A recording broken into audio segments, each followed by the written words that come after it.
Bonjour et bienvenue dans le salon crypto du lundi 30 août 2021.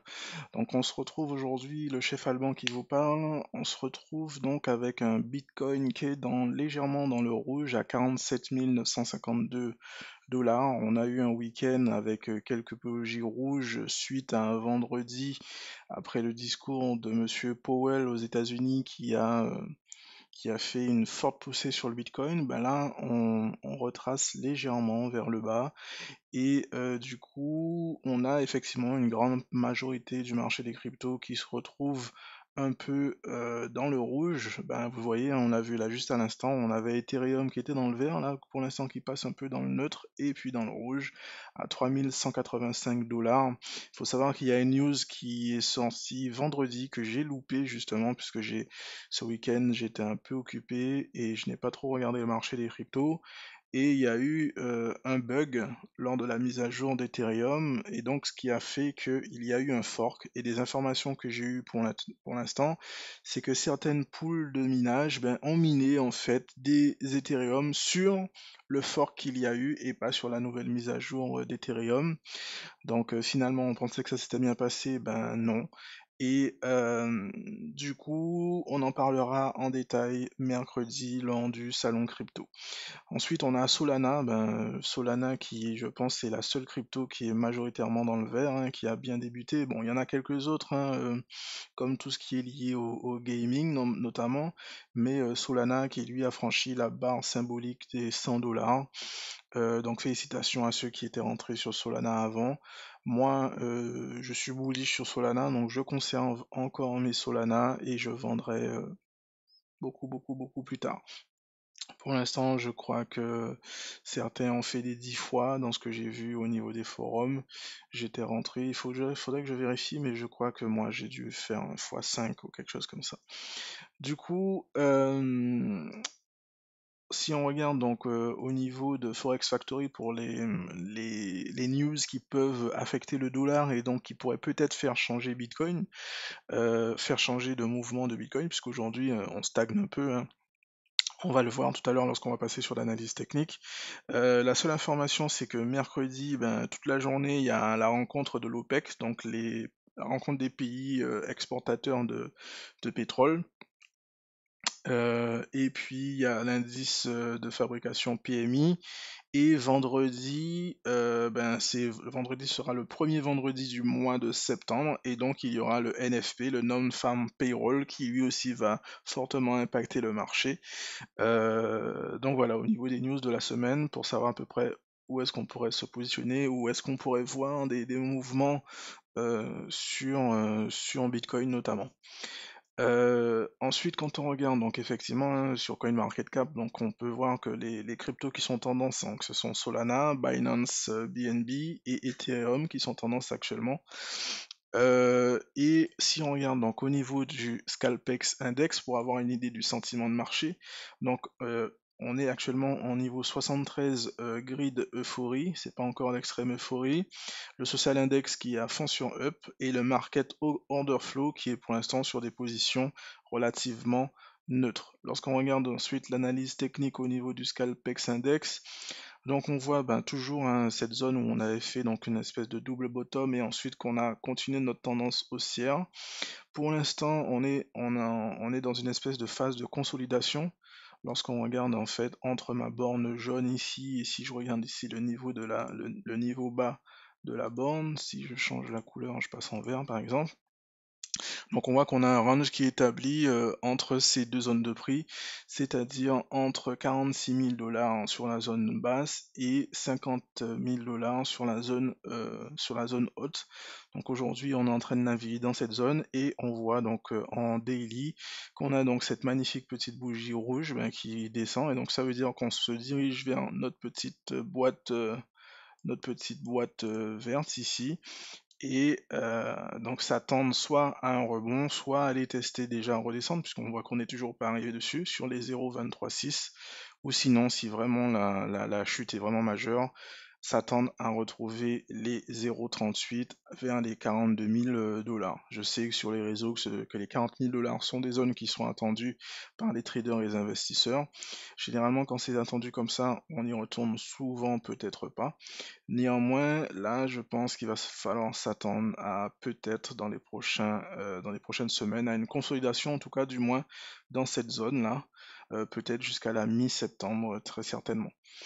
Retour, comme j'ai dit, un retour des investisseurs, et puis on verra hein, quel sera le mouvement qui sera fait. Est-ce qu'on va faire un mouvement descendre dans cette zone vers les 38,2 et puis remonter fortement, ou est-ce qu'on va casser les 38,2 et puis reprendre et puis créer un sommet à ce niveau-là, puisque là, si j'essaye de tracer, qu'est-ce que ça, alors, je vais prendre ici, je descends, boum, je remonte, je descends, je remonte.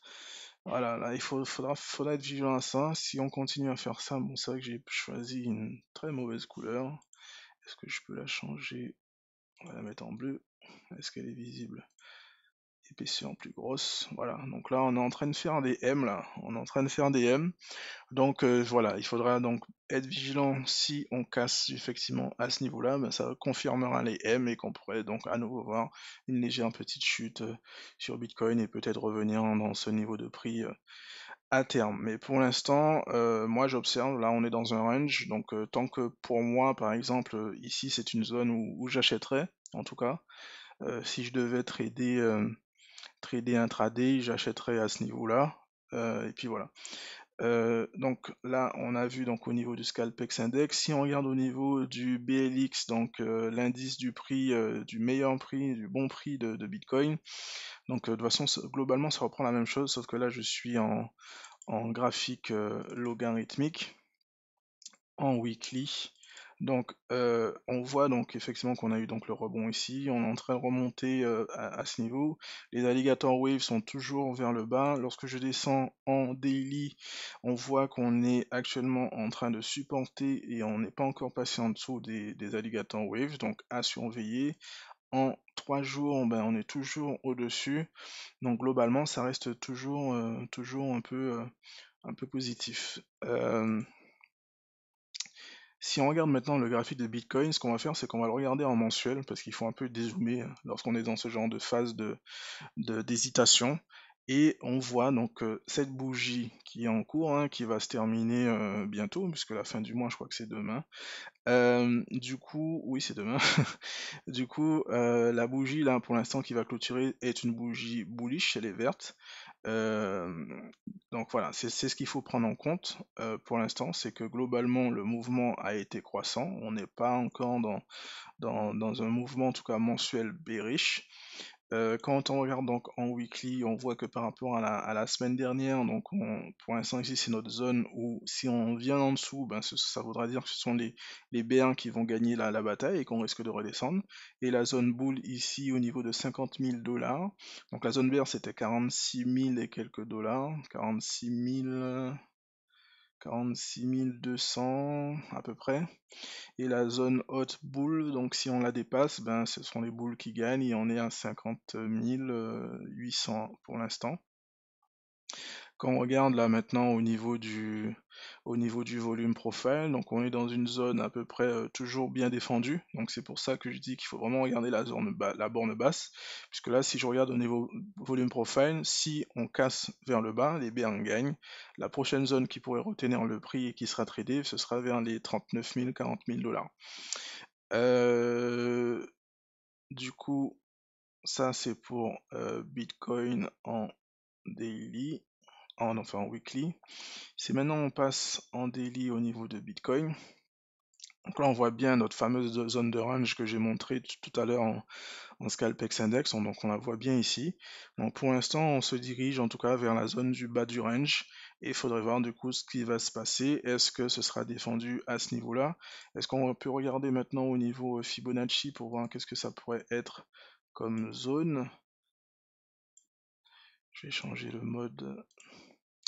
Du coup, ouais, donc voilà, donc peut-être qu'on arriverait juste ici, hein, dans cette zone-là, au niveau du volume profile, à 45 000 dollars et qu'on pourrait rebondir et puis remonter par-dessous, c'est-à-dire la zone de range, le bas du range est identifié ici, on fait un espèce de petit fake out et puis on réintègre par la suite, c'est peut-être ce qui pourrait se produire, et repartir vers le haut pour à nouveau retester le haut du range. Donc voilà à peu près pour Bitcoin, pour la semaine, c'est encore une semaine d'hésitation. Néanmoins, moi je continue à faire mes courses sur Ethereum, en tout cas, puisque Ethereum qui lui aussi est à peu près dans le même mouvement, hein. Si je regarde en... Alors il faudrait que je redéfinisse mes petites zones pareilles, hein, de boule et bear sur Ethereum. Donc là on est en weekly, je vais zoomer un tout petit peu, supprimer ça, si je prends... Donc les bears sont ici, et les boules sont là-haut. Donc on voit que la zone est plutôt immense, et on se situe pour l'instant au milieu de cette zone boule et bear, cette zone de bataille. Et du coup, il faudrait observer, donc si on passe en daily, qu'est-ce qui pourrait se passer. Donc pareil, hein, voir qu'est-ce qui pourrait se passer au niveau du bas du range, puisqu'on a un range, hein, à ce niveau-là, là, à ce niveau-là, on a un range, bas du range ici, et haut du range à ce niveau, boum. Et donc voir où est-ce que ça pourrait nous mener. Pour l'instant, au niveau, alors je vais reprendre ici, je vais prendre le top, et je vais prendre le bas ici. Je prends pas les mèches, je prends vraiment les corps de chandelle pour le Fibonacci. Et du coup, vers quelle zone on serait? On voit qu'on a dépassé un peu les 0,6. Allez, on va prendre quand même le haut de la mèche et le plus bas niveau qui a été touché pour être à peu près précis. Donc voilà, donc là on a vraiment été tester les 0,618. Donc au niveau de la zone de short, on a été retester les 0,618. Si maintenant on prend donc ce mouvement haussier et qu'on prend le top ici à ce niveau-là, pour l'instant, ben, c'est un peu comme Bitcoin, on n'est pas vraiment venu titiller les 0,236, enfin si, on est venu à ce niveau-là, mais c'était juste avant de toucher le top, donc on n'est pas encore revenu au niveau des 0,236, voir qu'est-ce qui se passerait à ce niveau, ou est-ce qu'on retournera ici pareil au 0,382, on a une petite zone ici à ce niveau qui est aussi bien défendue, donc globalement, et puis là on arrive aussi sur une zone de prix assez bien défendue. Donc Ethereum, en tout cas, c'est un mouvement très hésitant. Je voudrais pas me retrouver en intraday, en tout cas à trader cette paire, puisque ça doit être relativement compliqué de trader tout ce qui doit se passer à ce niveau. Si on regarde là par exemple les mouvements en une heure, c'est complètement horrible de voir le mouvement sur cette paire. Donc voilà, donc on a vu à peu près pour Ethereum. Si pareil on regarde au niveau monthly, qu'est-ce que ça donne? Ben, globalement c'est la même chose, hein, c'est-à-dire qu'on a une bougie qui va se clôturer bullish sur Ethereum. Donc en tout cas au niveau en dézoomant, c'est plutôt bullish sur Ethereum, et pour l'instant pas de signe de bougie, un peu comme ceux qu'on a vu là, une bougie avec une super grande mèche qui pourrait indiquer un mouvement baissier sur Ethereum, en tout cas en dézoomant en monthly. Globalement, si on regarde un peu le marché global là en daily des cryptos, donc ici j'ai Bitcoin, Ethereum, le DeFi Perp et le Shitcoin Perp. Si on regarde au niveau de la forme, on a à peu près tous la même chose, c'est-à-dire qu'on a cette zone ici de rebond là sur un support, et puis on progresse ici. Sur Bitcoin, on a à peu près la même chose, on a rebondi à peu près sur 1, 2, 3, 4 fois cette zone. Sur Ethereum, pareil, hein, 1, 2, 3, et puis on est en train de remonter, et vous voyez qu'on stagne. Sur le shitcoin perp, c'est pareil, on est en train de stagner en ce moment, et on est en train de former une zone de range. Pour moi, c'est une zone de consolidation ou peut-être d'accumulation. Et pour l'instant, on ne peut pas savoir quelle sera la tendance du mouvement. Est-ce qu'on va partir vers le bas ou est-ce qu'on va partir vers le haut? Et pour avoir un peu cette idée, ben, il faudrait revenir. Et puis pareil, hein, toujours regarder qu'est-ce que ça donne au niveau du dollar. Donc là, on va passer au niveau weekly sur le dollar. Donc on a vu vendredi, ben, suite au discours, ben, boum, on était dans cette zone qu'on testait là. Donc on a eu une espèce de petite sortie par la suite, mais on a réintégré donc la zone de résistance et on a chuté et fait une bougie rouge, donc bougie baissière pour clôturer la semaine dernière. Donc là, actuellement, ben, on est en train de travailler la zone des 92, là, et donc l'idée, ce serait de savoir vers quoi on pourrait se diriger, et c'est pour ça que je dis que les informations des réunions qu'il y a sur le dollar ben, vont à peu près nous indiquer ce qui pourrait se passer.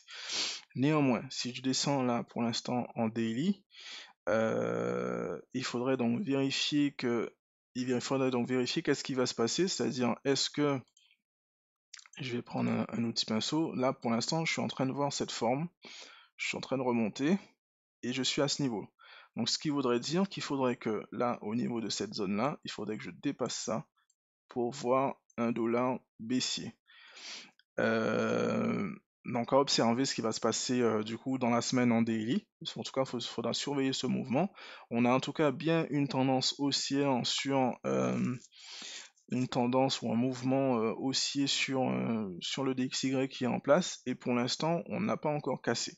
Donc vraiment cette semaine observez le mouvement DI qui va se passer sur le DXY. Si on regarde maintenant au niveau euro-dollar, ben, on est toujours dans ce mouvement là de M et globalement euh, pour l'instant on va donc à mon avis là euro-USD va être aussi là, en tout cas pour la semaine. Si je regarde en daily, qu'est-ce que ça pourrait donner? J'ai pas encore de signe de W qui pourrait remontrer un mouvement, mais néanmoins, on pourrait peut-être en former un là. Boum, ce serait, si ça fait ça, on casse par-dessus, et puis boum, on pourrait remonter.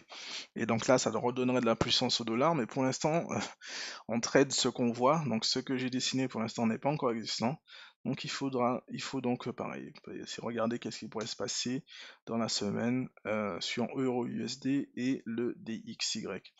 Si on regarde maintenant au niveau XRP, donc si on regarde XRP en daily, pour l'instant, XRP, c'est pas trop bon le mouvement que je vois. On est en train de former des sommets descendants. Donc clairement tendance baissière qui est en train qui veut être établie sur XRP et on voit que pour l'instant on reste vraiment entre la zone des 1$ et 1,2$.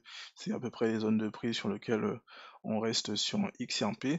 Donc surveiller le mouvement qui pourrait se passer sur XRP. Si on regarde au niveau de Polkadot, donc au niveau de Polkadot en daily, donc pareil, hein, pour l'instant, on est dans une zone de range de prix ici qui est entre 23$ et 28-29$ pour la zone haute. Néanmoins, on vient de faire un sommet, enfin, il y a quelques jours, on a fait un sommet plus bas que le sommet qui est là. Donc, peut-être inversement de tendance. En tout cas, si je regarde, hein, si je trace ici une ligne de tendance, on l'a clairement cassé pour l'instant, et donc à voir est-ce qu'on ferait un sommet plus bas à ce niveau-là. Et donc si ça se confirme sur Polkadot, la zone d'entrée à nouveau pour pouvoir rechanger un peu, ce serait entre les 17$ et les 15$ sur Polkadot.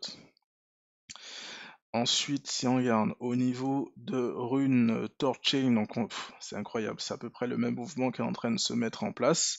Donc on a fait un sommet plus bas que le sommet juste au-dessus. Je ne pense pas qu'on a encore cassé la ligne de tendance, ou en tout cas on est dessus. Et pareil, donc observer ce qui va se passer dans la semaine sur ces altcoins. Si on regarde au niveau de CHZ, donc CHZ qui avait précédemment, lorsque j'en parlais, qui était à ce niveau-là dans cette zone de range, donc là cassé par le dessus, on est encore à nouveau dans une zone d'accumulation. On voit ici que le top de la zone serait à peu près par ici, là, si je la trace là, histoire qu'on puisse voir. Donc ici on est en train de ranger dans cet écart de prix. Et globalement, j'ai toujours dit que je suis bullish sur CHZ, donc selon moi, la prochaine zone à atteindre, ce sera les 0,54, 0,55$ sur le Chili's. Si on regarde sur XTZ Tezos, donc lui par contre, lui il en a rien à faire et il fait un peu comme Solana, il ne fait que progresser puisqu'il a eu des news bullish dessus, j'en ai parlé la semaine dernière lors du salon crypto. Et globalement, on est dans une zone de short de XTZ actuellement. On voit qu'on a un léger rejet en daily actuellement aujourd'hui, puisque certains doivent être en train de prendre du profit actuellement. Donc pour l'instant, moi je suis toujours en espèce de DCA, mais que je contrôle. Il n'est pas automatique sur Tezos. Tous les mois, je mets effectivement un peu, mais si je vois que j'ai une autre opportunité, ben, je pourrais recharger.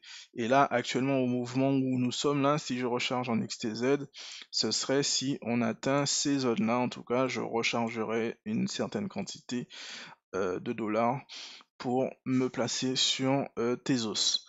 Regardons maintenant le mouvement sur FTT. Donc FTT, on voit on est dans cette zone on a cette zone de résistance à ce niveau-là, pour l'instant qui est plutôt bien défendue, et on a un bas du range à ce niveau-là sur FTT. Donc à observer pareil le bas du range à ce niveau-là. Donc on a ici et ici, ça me ferait une bonne zone de résistance, une bonne zone de support en tout cas à ce niveau-là. Voilà, donc à observer ce qui va se passer lorsqu'on va revenir vers cette zone de prix, entre les 43 et 44 dollars. Sur BNB, donc BNB n'est pas encore allé toucher notre zone d'objectif, donc pour l'instant, moi je reste clairement bullish dessus, surtout que là la tendance, elle est clairement haussière, et pour l'instant pas de signe de baisse du mouvement comme les petits M qu'on a pu voir sur XRP ou Rune. Et alors si je regarde là rapidement, ça fait longtemps que je ne l'ai pas regardé. Si je regarde donc le mouvement sur le Share Token, donc Share Token, donc on a une autre zone de consolidation horizontale par ici, on est remonté à ce niveau. Là on est en train de retracer actuellement, donc si on retrace, peut-être s'attendre à recharger ici dans cette zone de prix, donc entre 0, 0,25 et 0,20 centimes. Voilà, concernant SHR, et rappelez-vous, moi j'ai toujours dit SHR, mon objectif de vente en tout cas, il est à 1 dollar globalement. Donc dès que je peux, dès que j'ai l'occasion, je recharge en share token. On voit hein, que dès qu'on revient vers les 0,2, c'est plutôt bien défendu. Et donc c'est aussi ma zone, c'était ma zone d'entrée, c'est ma zone que je défends, les 0,2, 0,17, 0,18, etc. Donc c'est là que je défends en share token. Globalement, il y a un mouvement, enfin il y a une altcoin que je voulais regarder, c'est BTC ST et Dodo. Donc BTC ST, lui, en daily, on est clairement horizontal. Je vais passer en auto pour voir un peu ce qui se passe. J'ai pas eu de signe de W, donc il y a des chances qu'on puisse redescendre en tout cas. Donc le mouvement n'est pas encore celui que j'attends sur BTC ST pour pouvoir recharger dessus. Et ensuite, j'ai Dodo qui est pour moi bien bullish. On a eu un W à ce niveau qui a été franchi. On a progressé, et donc l'idée c'est de voir à peu près si on a loupé donc ce mouvement, de voir où est-ce qu'on pourrait rentrer. Effectivement, ce serait à nouveau entre 1,37$ et 1,11$. Une zone peut-être intéressante pour rentrer, mais là on voit qu'on est en train de tester un support sur 0,382. Donc il y a de fortes chances que, enfin tout va dépendre du mouvement de Bitcoin là, mais si on n'arrive pas à casser, il y a de fortes chances qu'on reste bloqué sur les 0,382 ici, et que on fasse ça et qu'on continue la progression haussière. En tout cas sur Dodo, et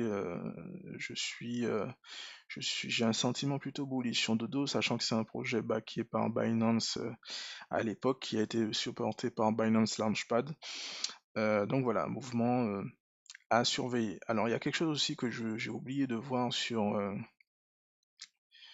Bitcoin, je vais revenir en dessus. c'était au niveau du Ah mince, je suis en train de faire des points partout là. C'était au niveau du RSI en daily. Donc on a vu qu'en daily on accumulait en fait les divergences de RSI. Donc après il faut savoir qu'on peut accumuler des divergences et que le mouvement puisse continuer à progresser. Sauf que là on voit qu'on a clairement un ralentissement de la progression haussière de Bitcoin. Et là actuellement on est en train de vouloir rejoindre donc la zone de neutralité donc des 50 sur le RSI. Et il faudrait donc voir est-ce qu'on fait pas un petit rebond dessus pour à nouveau prendre une petite progression. Et en tout cas, au moins, le mouvement qui est en train de se mettre fait que s'il y a une reprise haussière, c'est-à-dire que ce ne sera pas un mouvement qui serait fait en surachat. Donc pour l'instant, c'est plutôt positif qu'on revienne justement vers cette zone de neutralité sur les RSI de Bitcoin. Voilà. Donc j'ai terminé pour mon analyse d'aujourd'hui. Alors petite information, il y a quelqu'un qui m'avait demandé qu'est-ce que j'utilisais donc pour regarder et suivre mes actualités. Donc globalement, j'utilise News Crypto qui reprend déjà pas mal de petites informations. Ensuite, j'utilise Google Actualité que je regarde uniquement en, en anglais. Donc c'est Google News, voilà, Google News, Google Actualité. Et du coup, je change la langue et je la regarde donc uniquement en anglais. Oui, je veux voir la version en anglais.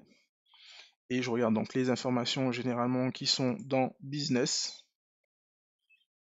Voilà, et donc là j'aurai peut-être des fois des informations sur certaines cryptos ou les marchés, le marché des actions et aussi la section technologie. Donc ce sont les deux informations que je regarde. Après, j'ai d'autres applications que j'utilise qui me permettent pareil d'agréger les informations de divers journaux qui parlent des actualités crypto. Du coup voilà, je vous dis bonne journée et puis à mercredi pour le salon crypto. À bientôt.